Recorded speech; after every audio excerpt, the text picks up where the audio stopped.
Chapter 15. God's Power Revealed. This chapter is based on Exodus 5, verse 1 through 12, verse 28. Many years had the children of Israel been in servitude to the Egyptians. Only a few families went down into Egypt, but they had become a large multitude. And being surrounded with idolatry, many of them had lost the knowledge of the true God and had forgotten his law. And they united with the Egyptians in their worship of the sun, moon, and stars, also of beasts and images, the work of men's hands. Everything around the children of Israel was calculated to make them forget the living God. Yet there were those among the Hebrews who preserved the knowledge of the true God, the maker of the heavens and of the earth. They were grieved to see their children daily witnessing and even engaging in the abominations of the idolatrous people around them, and bowing down to Egyptian deities made of wood and stone, and offering sacrifice to these senseless objects. The faithful were grieved, and in their distress they cried out unto the Lord for deliverance from the Egyptian yoke, that he would bring them out of Egypt, where they might be rid of idolatry and the corrupting influences which surrounded them. But many of the Hebrews were content to remain in bondage rather than go to a new country and meet with the difficulties attending such a journey. Therefore the Lord did not deliver them by the first display of his signs and wonders before Pharaoh. He overruled events to more fully develop the tyrannical spirit of Pharaoh, and that he might manifest his great power to the Egyptians, and also before his people, to make them anxious to leave Egypt and choose the service of God. Although many of the Israelites had become corrupted by idolatry, yet the faithful stood firm. They had not concealed their faith, but openly acknowledged before the Egyptians that they served the only true and living God.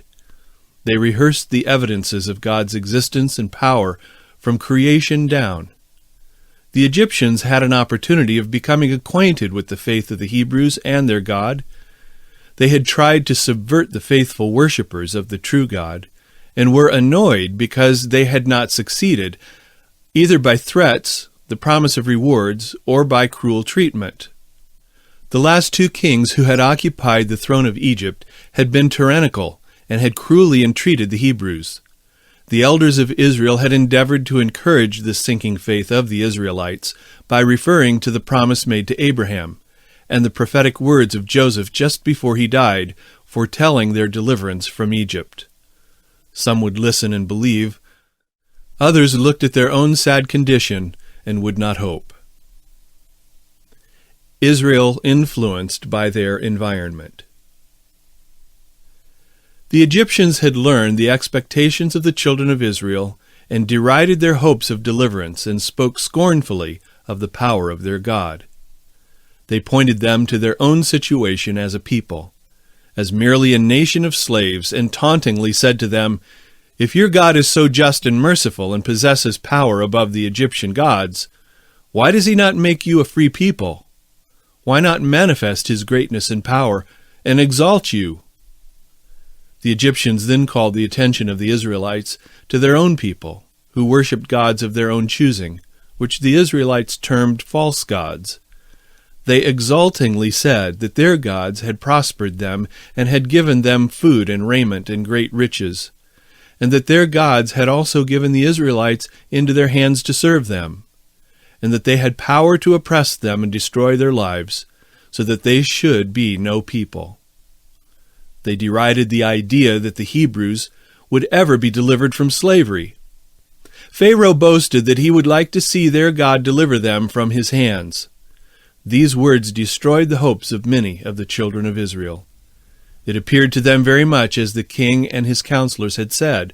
They knew that they were treated as slaves, and that they must endure just that degree of oppression their taskmasters and rulers might put upon them. Their male children had been hunted and slain. Their own lives were a burden, and they were believing in and worshipping the God of heaven. Then they contrasted their condition with that of the Egyptians. They did not believe at all in a living God who had power to save or to destroy. Some of them worshipped idols, images of wood and stone, while others chose to worship the sun, moon, and stars. Yet they were prospered and wealthy. And some of the Hebrews thought that if God was above all gods, he would not thus leave them as slaves to an idolatrous nation. The faithful servants of God understood that it was because of their unfaithfulness to God as a people, and their disposition to intermarry with other nations and thus being led into idolatry, that the Lord suffered them to go into Egypt. And they firmly declared to their brethren that God would soon bring them up from Egypt and break their oppressive yoke. The time had come when God would answer the prayers of his oppressed people, and would bring them from Egypt with such mighty displays of his power that the Egyptians would be compelled to acknowledge that the God of the Hebrews, whom they had despised, was above all gods.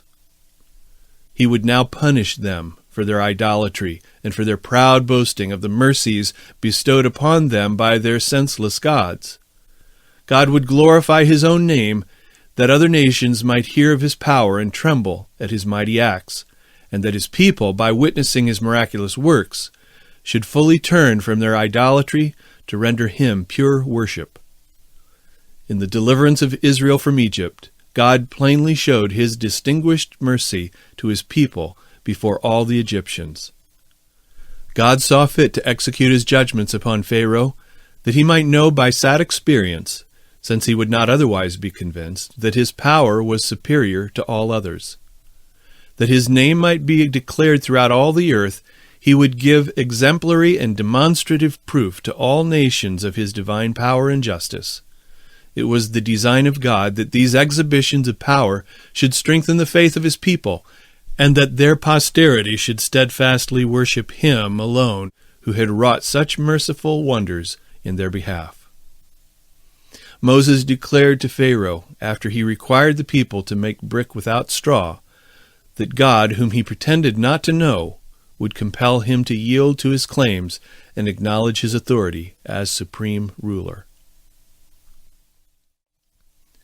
The plagues. The miracle of the rods becoming a serpent and the rivers being turned to blood did not move the hard heart of Pharaoh, only to increase his hatred of the Israelites. The work of the magicians led him to believe that these miracles were performed by magic, but he had abundant evidence that this was not the case when the plague of frogs was removed. God could have caused them to disappear and return to dust in a moment, but he did not do this, lest after they should be removed, the king and the Egyptians should say that it was the result of magic, like the work of the magicians. They died, and then they gathered them together into heaps. Their bodies they could see before them, and they corrupted the atmosphere. Here the king and all Egypt had evidences which their vain philosophy could not dispose of, that this work was not magic, but a judgment from the God of heaven. The magicians could not produce the lice. The Lord would not suffer them to make it even appear to their own sight, or to that of the Egyptians, that they could produce the plague of the lice. He would remove all excuse of unbelief from Pharaoh. He compelled even the magicians themselves to say, "This is the finger of God." Next came the plague of the swarms of flies.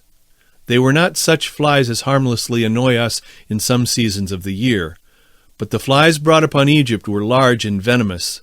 Their sting was very painful upon man and beast. God separated his people from the Egyptians and suffered no flies to appear throughout their coasts.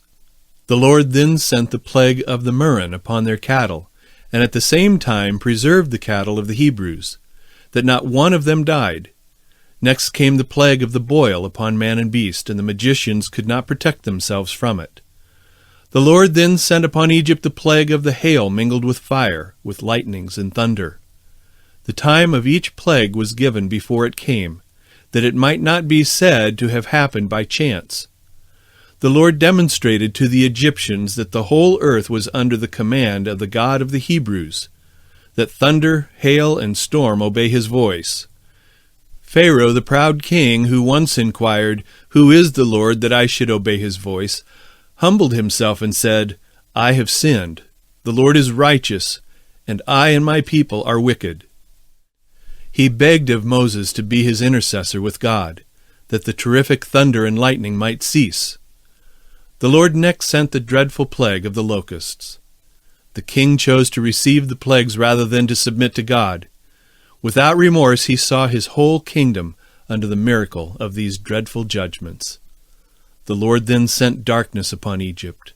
The people were not merely deprived of light, but the atmosphere was very oppressive, so that breathing was difficult.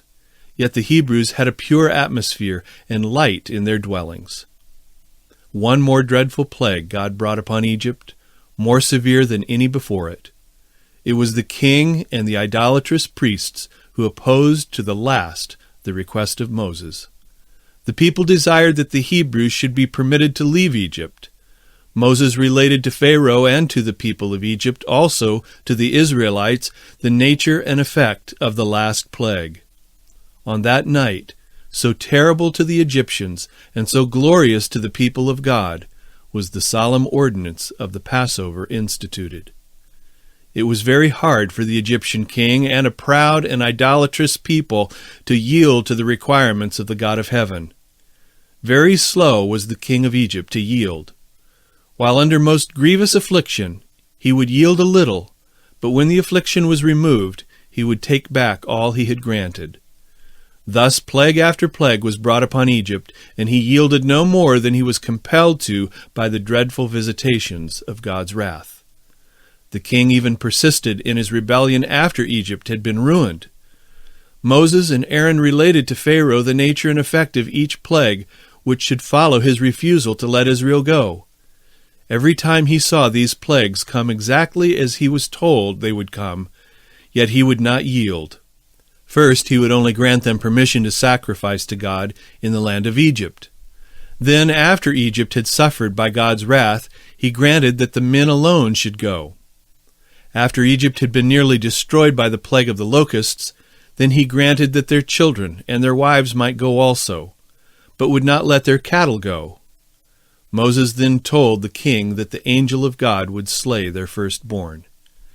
Every plague had come a little closer and more severe, and this was to be more dreadful than any before it.